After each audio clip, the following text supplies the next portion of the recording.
Hi YouTube, hi HGC family. I hear other people saying that, so I'm going to say it too because we're all on this HCG journey together, or if you're thinking about doing it.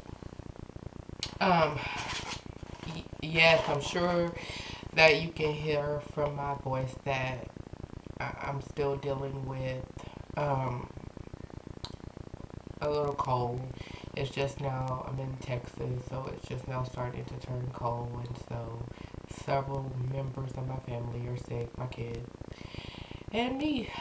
So, I'm here to report about my first week doing HGC. And yesterday was better. I didn't cheat at all. It was so not worth it. I was so, disappointed, so, sick over the fact that I cheated, and I cheated, so I don't even know what it was about. I don't know. Anyway, so I tried to make up for it yesterday. I couldn't decide if I wanted to do an apple day. I've been researching the fat fast, and I'm thinking about doing it, but I haven't really decided, just because I don't know if my body's resistant to losing weight, but I thought the first week I would see bigger numbers, and maybe I would if I hadn't cheated yesterday, but I mean, normally I've only been losing like a pound a day. So, and I thought the first week, that's when you're losing the biggest weight, and then the next week after that's when you start losing a pound a day. So, besides the first 2 days, I lost about a pound.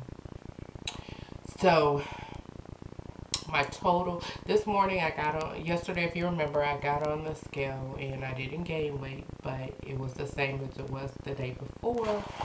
And sorry guys, I'm getting my little notes. It was the same as the day before, and that was 218.4.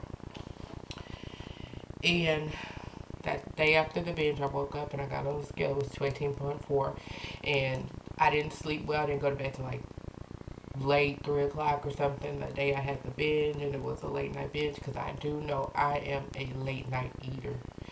So what I did last night to make sure, hey, that I'm not relying on just straight willpower, is I took my melatonin to help me go to sleep, and I went to sleep. Okay, by 11 o'clock, I was asleep.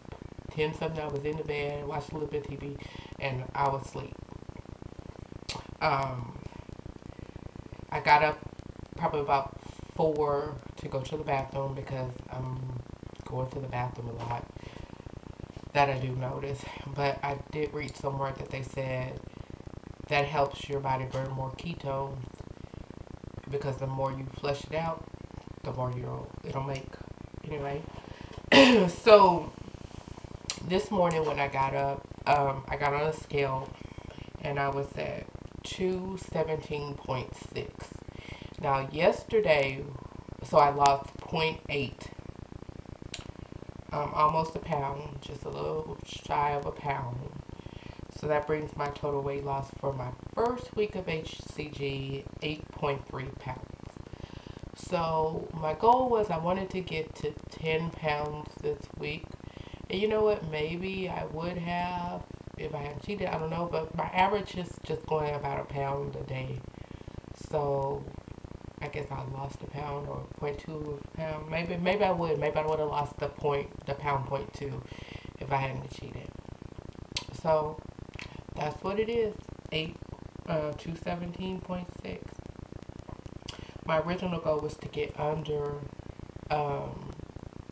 one of my highest weights before, when I lost weight the last time. 217 was my highest weight that I gotten to, and then I lost like 30 pounds. So that was my goal, to get back to that weight. So hey, let's get that out the way. I just made up my mind that I'm not going to cheat. There are certain things that you can do on the protocol so you don't have to cheat. I have a big problem with candy. Hey, make some chocolate delight.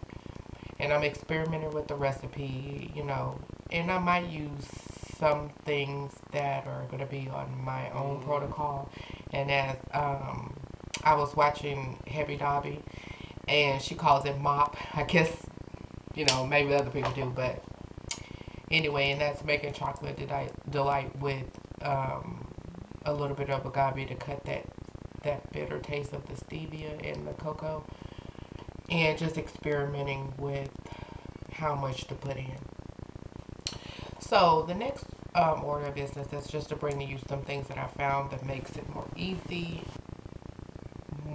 to make the Hcg diet just a little bit, you know, user friendly is what I want to call it. Is I saw this on another HCG, and this stuff right here. Let's see if you can see it. Let me make my arm stop shaking. Hold on, guys. Sorry. Let me pull it back up. Maple Groves sugar-free raspberry vinaigrette. Now it is made with Splenda, and here's some bad things. Don't use it, do use it. And I think it's going to be a personal preference because not everybody. I'm doing okay with the Truvia right now. I would love to be able to use some Splenda, but I probably may try to use, maybe limit myself to maybe a pack or two of Splenda a day, just on certain things. I don't know yet.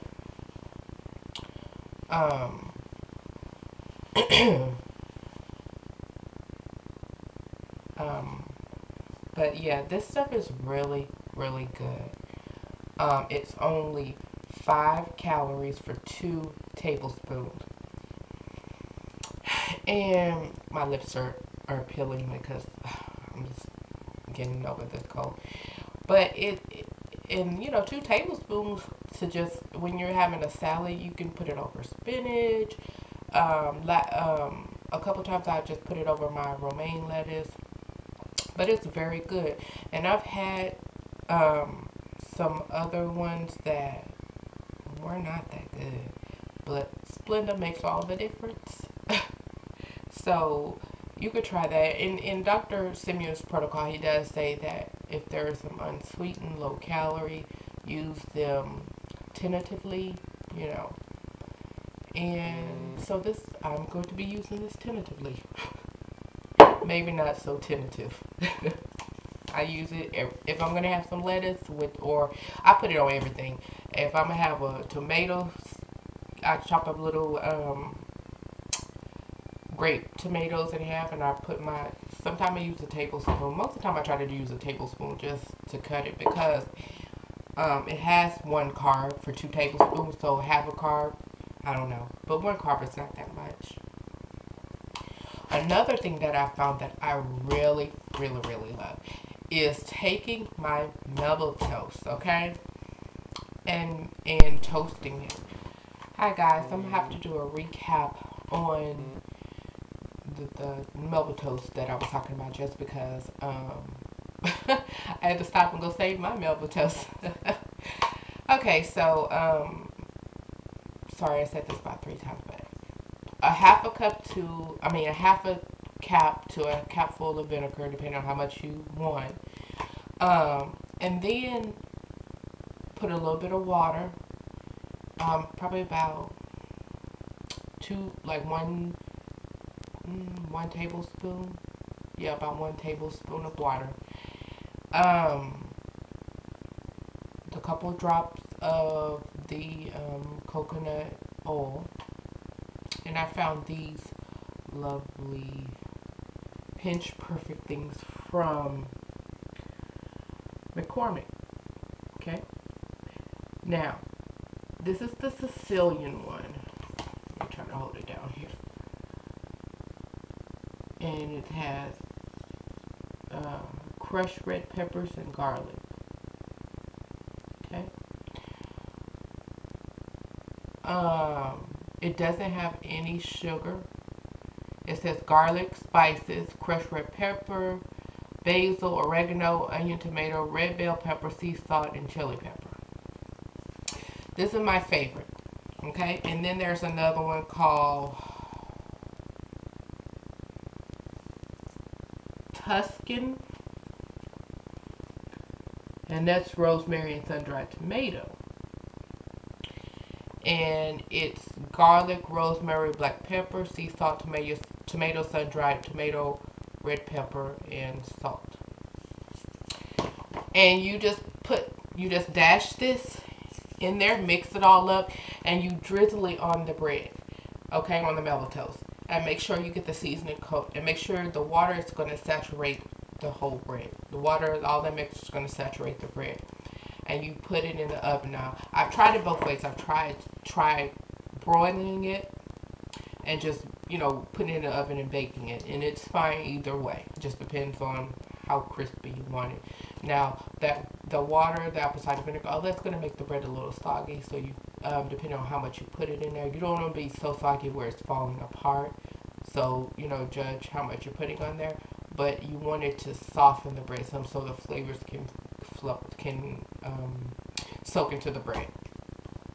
Toast it. It's really good. Best piece of Melba toast I've ever eaten, besides just plain Melba toast. Because normally what I do in the morning is I'll eat my Melba toast in the morning. I'll drink my tea and eat my Melba toast. You know, and then sometimes that'll be the only piece of Melba toast I have. Sometimes if I'm having a salad, and especially if it's just like romaine lettuce, I'll go ahead and do that and break that up into pieces. Toast it really, really hard, kind of like a crouton. Break it in pieces and put it on my salad. Of course, always with this. You know, or if I'm going to eat, you know, something, if I want a little bread, I'll do that. It makes it really good. So, yeah, that, just subscribe and stay tuned. Talk to you guys next time. Bye.